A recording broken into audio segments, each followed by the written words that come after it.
ಇವತ್ತು ವಿಶ್ವಾಸ್ ಜ್ಯುವೆಲ್ಲರ್ಸ್ನ ಆರಂಭ ಮಾಡಿ ದೊಡ್ಡ ಹಂತಕ್ಕೆ ಹೋಗಿ ಉದ್ದಿಮೆದಾರರಾಗಿ ನಮ್ಮ ಕಾರ್ಯಕ್ರಮದ ಸಾಧಕರ ಸ್ಥಾನದಲ್ಲಿ ಕೂತ್ಕೊಂಡಿದ್ದೀರಿ.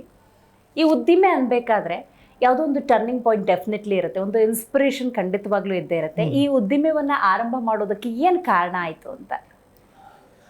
ಮೇಡಮ್, ಇದಕ್ಕೆ ಮೇನ್ ಕಾರಣ ಆಗಿದ್ದು ನಮ್ಮ ಡ್ಯಾಡಿಯವರು. ನಾನು ಆ್ಯಕ್ಚುಲಿ ಒಂದು 1994 ಒಂದು ನಮ್ಮ ಅಪ್ಪಾಜಿಯವರು MG ರೋಡಲ್ಲಿ ಒಂದು ಬಿಲ್ಡಿಂಗ್ ಕಟ್ಟಿದ್ರು. ಸೊ ಅದರಲ್ಲಿ ಒಂದು ಫ್ರಂಟ್ ಶಾಪ್ ಇತ್ತು. ಆ ಟೈಮಲ್ಲಿ MG ರೋಡ್ ಅಂದ್ರೆ ಎಲ್ಲ ಕಡೆನೂ ಒಳ್ಳೆ ರೆಂಟೆಡ್ ಶಾಪ್ಸು. ಬಟ್ ನಮ್ಮ ಅಪ್ಪಾಜಿ ಡ್ರೀಮ್ ಇತ್ತು, ನನ್ನ ಮಗ ಯಾವಾಗಲೇ ಓದ್ ಮುಗಿಸ್ಲಿ ಇಲ್ಲೊಂದು ಜ್ಯುವೆಲ್ಲರ್ಸ್ ಮಾಡಬೇಕು ಅಂತ. ಸೊ ಅವರು ಒಂದು ಅಂಗಡಿಯಲ್ಲಿ ಕೆಲಸ ಮಾಡ್ತಾ ಇದ್ರು. ಸೊ ಅವ್ರಿಗೇನೋ ಇನ್ಸ್ಪಿರೇಷನ್ ಇರುತ್ತೆ, ನನ್ನ ಮಗಂದು ಒಂದು ಜ್ಯುವೆಲ್ಲರಿ ಇರಬೇಕು, he must do something good ಅಂತ ಇದ್ರು. ಬಟ್ ಕೆಲಸ ಮಾಡ್ತಾ ಇದ್ರು, ಚಿನ್ನ ಬೆಳ್ಳಿ ಕರಗಿಸೋದ್ ಕೆಲಸ ಇತ್ತು ನಮ್ದು. ಸೊ ಅವರು ಚಿನ್ನ ಬೆಳ್ಳಿ ಕರಗುವಾಗ ಬೇರೆ ಅಂಗಡಿಯವ್ರಿಗೆ ಕರಗ್ಸಕ್ಕೆಲ್ಲ ಬರ್ತಾ ಇದ್ರಲ್ಲ ಚಿನ್ನ ಬೆಳ್ಳಿ, ಆ ಟೈಮಲ್ಲಿ ಅವ್ರ ಮನ್ಸಲ್ಲಿ ಇತ್ತದು, ಎಲ್ಲಾರ್ದು ಕರಗಿಸೋದಲ್ಲ, ನಮ್ಮ ಅಂಗಡಿ ನಾವೇ ಕರಗಿಸ್ಬೇಕು ಅಂತಾನು ಅವ್ರ ಮನ್ಸಲ್ಲಿತ್ತು. ಸೊ ಅವ್ರ ಕತೆನೂ ಹೇಳೋರು, ಇದ್ ಮಾಡೋಣ ಅದ್ ಮಾಡೋಣ ಅಂತ.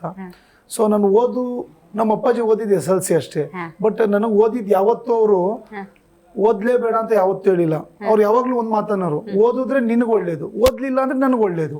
ಹಾಗಂದ್ರೆ ಅವ್ರ ಅರ್ಥ, ಓದ್ಲಿಲ್ಲ ಅಂದ್ರೆ ಅವ್ರ ಜೊತೆ ಕೈ ಜೋಡಿಸ್ಕೊಂಡು ಕೆಲಸ ಮಾಡ್ತೀನಿ, ಓದಿದ್ರೆ ನಿನ್ಗೋಸ್ಕರ ನೀನ್ ಕೆಲಸ ಮಾಡ್ತೀನಿ, ನನಗೋಸ್ಕರ ನೀನ್ ನಿಲ್ಲಲ್ಲ ಅಂತ. ಸೊ ಅದು ನಂಗೆ ತುಂಬಾನೇ ಇನ್ಸ್ಪೈರ್ ಮಾಡ್ತು ಆ ಮಾತು ಕೂಡ. ಸೊ ನಾನು BCom ಮಾಡಿದೆ. BCom ತಕ್ಕನು ಯಾರಿಗೂ ರೆಂಟೆಡ್ ಕೊಡ್ಲಿಲ್ಲ. ಹಾಗೆ ಇಟ್ಟಿದ್ರು ನನಗೋಸ್ಕರ. MBA ಅಂತ ನನಗೆ ಅಂತ ನಾನು MBA ಗ್ರಾಜುಯೇಟ್ ಆದೆ. ಆಗೊಂದು ಜ್ಯುವೆಲ್ಲರ್ಸ್ ಮಾಡಿದೆ. ಅದೇ ಬಿಲ್ಡಿಂಗ್ ಅಲ್ಲಿ ನಾನು ಜ್ಯುವೆಲ್ಲರಿ ಶಾಪ್ ಮಾಡಿದ್ದು. ಸೊ ಈ ಜ್ಯುವೆಲ್ಲರಿ ಶಾಪ್ ಮಾಡಿದಾಗ ಫಸ್ಟ್ ನನಗೆ ತುಂಬಾನೇ ಅಡೆತಡೆ ಇತ್ತು, ಪಾರ್ಟ್ನರ್ಶಿಪ್ ಅಲ್ಲಿ ಮಾಡಿದೆ. ಸೊ ಅವ್ರ ಡ್ರೀಮ್ ಪ್ರಕಾರ ನಾನು ಆ ಜ್ಯುವೆಲ್ಲರಿ ಶಾಪ್ ನ ಮಾಡಿದೆ. ಸೊ ಅದು ಬೆಳೀತಾ ಬೆಳೀತಾ ಇವತ್ತು 4-5 ಬ್ರಾಂಚಸ್ ಆಯ್ತು. ತುಂಬಾನೇ ಫಸ್ಟ್ ತುಂಬಾನೇ ಕಷ್ಟ ಇತ್ತು. ಸೊ ಒಂದು ಹೊಸ ಬಿಸ್ನೆಸ್ ಅಂದ್ರೆ ನಿಮ್ಗೆ ಗೊತ್ತು ಎಷ್ಟು ಕಷ್ಟ ಅಂತ. ಸೊ ನಾನು ಯಾವತ್ತೂ ಸೋಲ್ಗೆ ಒಪ್ಕೊಳ್ಳಿಲ್ಲ.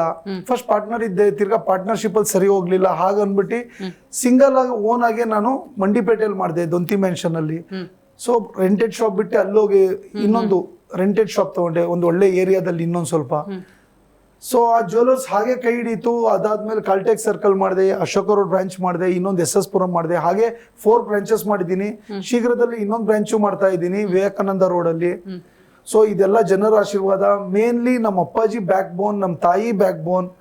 ಸೊ ಇದಕ್ಕೆಲ್ಲ ನನಗೆ ಸ್ಫೂರ್ತಿಯಿಂದ ತುಂಬಿದ್ದು ನಮ್ಮ ಡ್ಯಾಡಿ ನಿಧನ ಆದ್ಮೇಲೆ ನಮ್ಮ ಭಾವ ಆದ್ರ ಜಿತೇಂದರ್ ಭೋಸ್ಲೆ ಇರ್ಬೋದು, ಅಕ್ಕ ಅನಿತಾ ಅಮರ್ ಭೋಸ್ಲೆ ಅಂತ ನಮ್ಮ ಅಕ್ಕ ಮತ್ತೆ ತಂಗಿಯವರು. ಸೊ ಇವರೆಲ್ಲ ನನಗೆ ಬ್ಯಾಕ್ ಬೋನ್ ತರ ನಿಂತಿದ್ರು. ಹಾಗೆ ತುಂಬಾ ರಿಲೇಟಿವ್ಸ್ ಇದ್ದಾರೆ. ಸೊ ಎಲ್ಲರೂ ನನಗೆ ವಿಶೇಷವಾಗಿ ತುಂಬಾ ಹೆಲ್ಪ್ ಮಾಡವ್ರೆ. ಹಾಗೆ ಈಗ ಒಂದು ಜ್ಯುವೆಲ್ಲರಿ ಒಂದು ಸಂಸ್ಥೆ ನಡಿಬೇಕು ಅಂದ್ರೆ ಇದು ಒನ್ ಅಂಡ್ ಓನ್ಲಿ ಪರ್ಸನ್ ಅಲ್ಲ ಅಂತ ಮುಂಚೆಯಿಂದನೂ ನನಗೆ ಗೊತ್ತಿತ್ತು. ನಮ್ಮ ಅಪ್ಪಾಜಿ MBA ಓದಿಸಿದ್ದೆ. ಅದಕ್ಕೆ MBA ಅಲ್ಲಿ ಏನು ಓದ್ಬೇಕು, ಇವತ್ತಿನ ಯೂತ್ಸ್ ಓದ್ಬೇಕು. ಓದ್ಮೇಲೆ ಅದ್ರದ್ದು ಸ್ಟಡೀಸ್ ನಾಲೆಜ್ ಗೊತ್ತಾಗುತ್ತೆ, ಹೇಗೆ ಎಕ್ಸ್ಪೆನ್ಷನ್ ಮಾಡ್ಬೋದು. ಇವತ್ತು ಎಷ್ಟೊಂದ್ ಜನ ನಾನು ಇಲ್ದಲೆ ಅಂಗಡಿ ನಡೆಯಲ್ಲ ಅಂತಾನೆ ನಾವು ನಡೆಸ್ತೀವಿ. ಬಟ್ ಅದನ್ನ ನಾನು ನಮ್ಮ ಸ್ಟಡೀಸ್ ಅಲ್ಲಿ ಮತ್ತೆ ಎಕ್ಸ್ಪೀರಿಯನ್ಸ್ ಪ್ರಕಾರ ನೋಡಿದ್ಮೇಲೆ ಏನ್ ಗೊತ್ತಾಯ್ತು ಅಂದ್ರೆ, ಒಬ್ರಿಗೆ ಇನ್ನೊಬ್ರು ಕೈ ಇದ್ರೆ ಮಾತ್ರನೇ ಅಂಗಡಿ ನಡೆಯಕ್ ಸಾಧ್ಯ. ಈಗ 10 ಜನ ಕಸ್ಟಮರ್ ಬಂದ್ರು ನಾನು ಒಬ್ನೇ ಮಾಡಕ್ ಅಟೆಂಡ್ ಆಗಕ್ ಸಾಧ್ಯನಾ? ಅದಕ್ಕೆ ನಾನು ಎಷ್ಟೊಂದ್ ಜನ ಏನ್ ಅನ್ಕೊಂತ, ನಮ್ ಸ್ಕಿಲ್ಸ್ ಇನ್ನೊಬ್ರಿಗೆ ಹೇಳ್ಕೊಟ್ರೆ ಅವರು ನಮ್ ಸ್ಕಿಲ್ಸ್ ನ ಕದ್ದಿ ಇನ್ನೊಂದ್ ಕಡೆ ಹೋಗಿ ವ್ಯವಹಾರ ಮಾಡ್ತಾರೆ. ಎಲ್ಲ ಹಣೆ ಬರೋನ್ ಯಾರು ಕಿತ್ಕೊಂಡು ಹೋಗಕ್ಕಾಗಲ್ಲ. ನಮ್ ಕೆಲ್ಸ ನಾವು ಮಾಡ್ತಾ ಇರ್ಬೇಕು. ಸೊ ಇವತ್ತು ನಾನ್ ಸ್ಟಾರ್ಟ್ಅಪ್ ಮಾಡಿದ್ದು ಒಬ್ಬ ಹುಡುಗ, ನಮ್ಮ ತೇಜ ಅಂತ. ಅವನು ಇಲ್ಲಿ ತನಕ ನನ್ನ ಜೊತೆ ಸಾಥಲ್ಲಿ ಇದ್ದಾನೆ. ತುಂಬಾ ಖುಷಿ ಆಗುತ್ತೆ. ಒಬ್ಬ ಹುಡುಗನಿಂದ ಸ್ಟಾರ್ಟ್ ಮಾಡಿ ಇವತ್ತು 125 ಜನ ನನ್ಗೆ ಸ್ಟಾಫ್ ಇದ್ದಾರೆ. ಸೊ ಅಷ್ಟು ಜನಕ್ಕೂ ನಾನು ಒಂಥರ ಗಾರ್ಡಿಯನ್ ಆಗಿ, ಒಂಥರ ಎಲ್ಲಾ ಚೆನ್ನಾಗಿ ನೋಡ್ಕೊಂಡು ಎಲ್ಲಾರು ಹ್ಯಾಪಿ ಆಗಿರ್ತಾರೆ. ಅವ್ರಿಗೂ ಅವ್ರ ಪರಿಸ್ಥಿತಿನೂ ಚೆನ್ನಾಗಿದ್ದು, ನನ್ನ ಪರಿಸ್ಥಿತಿನೂ ಅವ್ರು ಚೆನ್ನಾಗಿ ಮಾಡೋರೆ. ಎಲ್ಲರೂ ಚೆನ್ನಾಗಿದ್ರೆ ನೀವು ಚೆನ್ನಾಗಿರ್ತೀರಿ. ಅಫ್ಕೋರ್ಸ್ ಅವ್ರು ಚೆನ್ನಾಗಿದ್ರೆ ನಾವು ಚೆನ್ನಾಗಿರ್ತೀವಿ, ಅವ್ರು ಚೆನ್ನಾಗಿದ್ರೆ ನಾವು ಚೆನ್ನಾಗಿರ್ತೀವಿ. ಸೊ ಮೇನ್ ಏನಾಗುತ್ತೆ ಅಂದ್ರೆ, ಸ್ಟಾಫ್ ಮೇನ್ ಬ್ಯಾಕ್ ಬೋನು. ಆಕ್ಚುಲಿ ಸ್ಟಾಫ್ಗಳು ಚೆನ್ನಾಗಿದ್ರೆ ಅವ್ರುಗಳು ಎಲ್ಲೂ ಒಬ್ರು ಇನ್ನೊಬ್ರು ತಪ್ಪು ಮಾಡಿದ್ರೆ ಸರಿಪಡಿಸ್ಕೊಂಡಿದ್ರೇನೆ ಮಾತ್ರನೇ ನಡೆಯೋದು. ಸೊ ಇಟ್ಸ್ ಅನ್ ಫ್ಯಾಮಿಲಿ ಒಂಥರ. ಮತ್ತೆ ಎಲ್ಲದಕ್ಕೂ ಮೇನ್ ಏನಂತೀವಿ, ನಾವು ಎಲ್ಲಾರನ್ನೂ ನಾವು ನೆನೆಸ್ಕೊಂತೀವಿ. ಬಟ್ ನಮ್ಗೆ ಸಪೋರ್ಟ್ ಮಾಡೋ ಡೀಲರ್ಸ್ ನಾವು ನೆನೆಸ್ಕೊಳಲ್ಲ. ಸೊ ನಮ್ ಡೀಲರ್ಸ್ ತುಂಬಾ ಚೆನ್ನಾಗಿದ್ದಾರೆ. ಅವರಿಂದಾನು ನಾನು ಇದ್ ಮಾಡಿದೀವಿ. ಯಾಕಂದ್ರೆ ಒಂದು ಬಿಸ್ನೆಸ್ ಸ್ಟಾರ್ಟ್ ಮಾಡ್ತೀವಿ ಅಂದ್ರೆ ನಮ್ಗೆ ಸೋಲ ಕೊಡೋದು ಅವರೇ. ಸಾಲ ಕೊಡೋದು ಅಂದ್ರೆ ಒಂದು ವಿಶ್ವಾಸ ಇಟ್ಟೇ ಕೊಡ್ಬೇಕು. ಸೊ ಅಂತ ಟೈಮಲ್ಲಿ ನಮ್ ಬ್ರದರ್ ಅಂತಾನೆ ಅನ್ಬೋದು, ವಿಮಲ್ ಅಂತ ಇದಾರೆ MRK ಇಂದ. ಅವ್ರಿಗೂ ನಾನು ಧನ್ಯವಾದ ಹೇಳ್ಬೇಕು ಅಂತೀನಿ. ಸೊ ಇನ್ನ ಸುಮಾರು ಜನ ಇದ್ದಾರೆ, ಬಟ್ ಯಾರು ಬೇಜಾರಾಗಬೇಡಿ. ಖಂಡಿತ. ಜಿ ಕನ್ನಡ ನ್ಯೂಸ್ ಈಗ ನಿಮ್ಮ ಮನೆಯಲ್ಲೇ ನೋಡಿ. ಎಲ್ಲ ಕೇಬಲ್ಗಳಲ್ಲಿ ಈಗ ಲಭ್ಯ.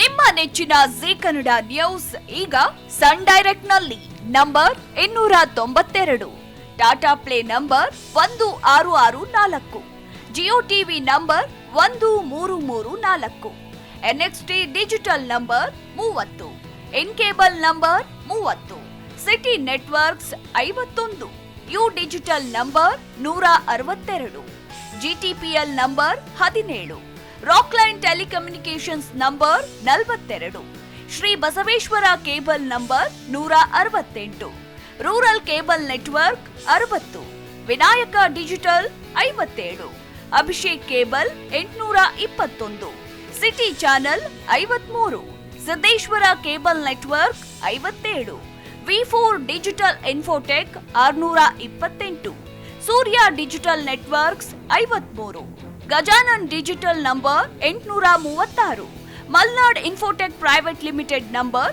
56, Metrocast number 830, Victory digital number 167ರಲ್ಲಿ ನೋಡಿ ಆನಂದಿಸಿ.